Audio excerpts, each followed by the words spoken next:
So the account of the separation of the sheep and the goats, hopefully a familiar story to you all, but also a challenging story.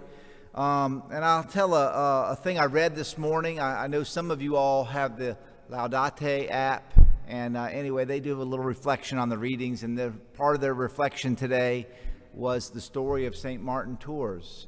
And St. Martin Tours was a soldier in the Roman army back in the 300s, a long, long time ago. And he had heard the message of Jesus.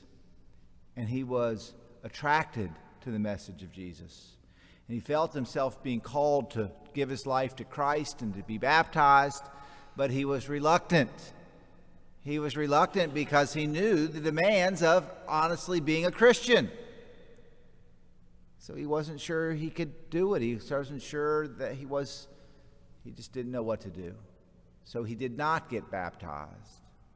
And one day, he's riding on his horse from one place to another, and he sees a poor beggar, and it's very cold.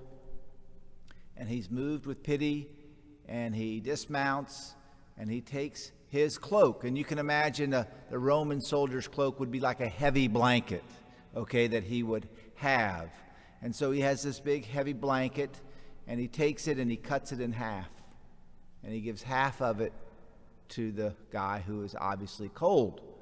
And so he goes on about his business, and that night he has a dream, and in his dream he sees Jesus in his cloak, and the half of the cloak that he had given to the beggar. And there's an angel next to Jesus, and the angel says to Jesus, "Why do you have this tattered cloak?" And he said, "My servant Martin gave it to me." And so, that story kind of dovetails well with the gospel, I hope you heard.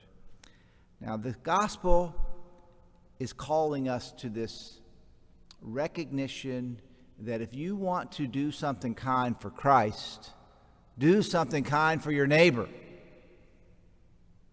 Don't tell me you love the God who you do not see if you hate the neighbor that you do see.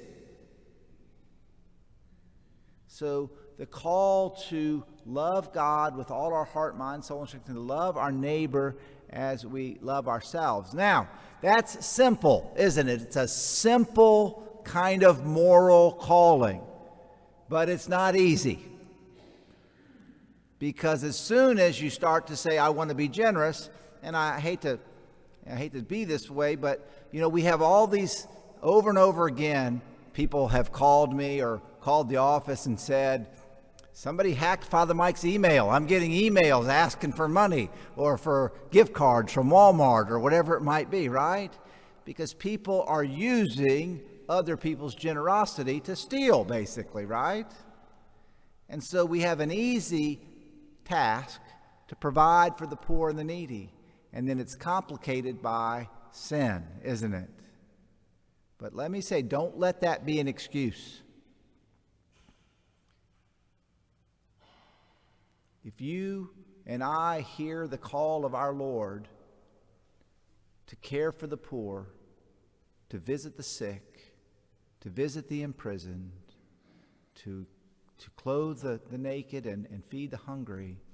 And if you and I, we seek a means to do that is good and true and effective, and we have our thinking cap on, God will show us the way.